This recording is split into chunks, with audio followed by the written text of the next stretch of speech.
बरेच जण म्हणत आहे की आपल्याला एक 10% आरक्षण मिळालेले आहे. आता आपल्याला काही आरक्षणाची काही गरज नाही आहे. तर मित्रांनो, आपल्याला सांगू इच्छितो की आपल्याला जे 10% जे आरक्षण मिळालेलं आहे SC-BCमधून मराठा समाजासाठी, ते जे आरक्षण आहे ना 2 वर्ष पण टिकू शकत नाही, याची गॅरंटी नाही. कारण काय होतं माहिती आहे का, ते आरक्षण कायद्याच्या याच्यामध्ये नाही आहे. त्याच्यामुळे ते 10% जे आरक्षण दिलेलं आहे ना, आरक्षण एक SC-BCमधून दिलेलं आहे, त्याचं आरक्षण काहीही म्हणजे म्हणजे एक कायद्यातला काहीच पुरावा नाही. म्हणजे त्याच्यात आहे ना कधी पण कोर्टाला नाही म्हणू शकतो.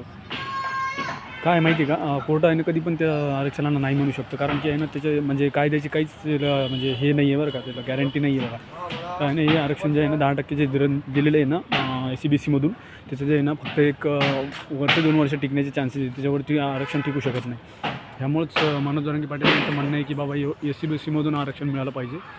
कारण आपलं OBCमधून आरक्षण मिळालं पाहिजे. कारण OBCमधून जर आरक्षण मिळालं ना, तर ते आरक्षण कधीच ते हे बाद होऊ शकत नाही, कोर्टाकडून पण नाही आणि कुठंच नाही. आणि दुसरी गोष्ट म्हणजे जे SC-BCचं आरक्षण आहे ना, मागच्या वेळेस आपल्याला पण असेच बरेच वेळेस मिळालेले आहे. 3 वेळेस आरक्षण मिळालेलं, 2016मध्ये मिळालेलं, 2018मध्ये मिळालेलं आहे. ठीक आहे, हे 3 वेळेस आरक्षण आपल्याला मिळालेले आहे. पण ते जे आहे ना 2 वेळेस तर आपल्याला रद्द झालेलं आहे बघा कोर्टाकडून. का बरं? कारण आहे ना, हे वकील आहे ना, हे सरकारचेच काही वकील असतात आणि तिथं जातात बघा, आणि त्यांना काही पुरावे देतात आपल्या आरक्षणाचे. त्या हिशोबानं मग ते आरक्षण आहे ना बाद ठरवलं जातं कोर्टाकडून.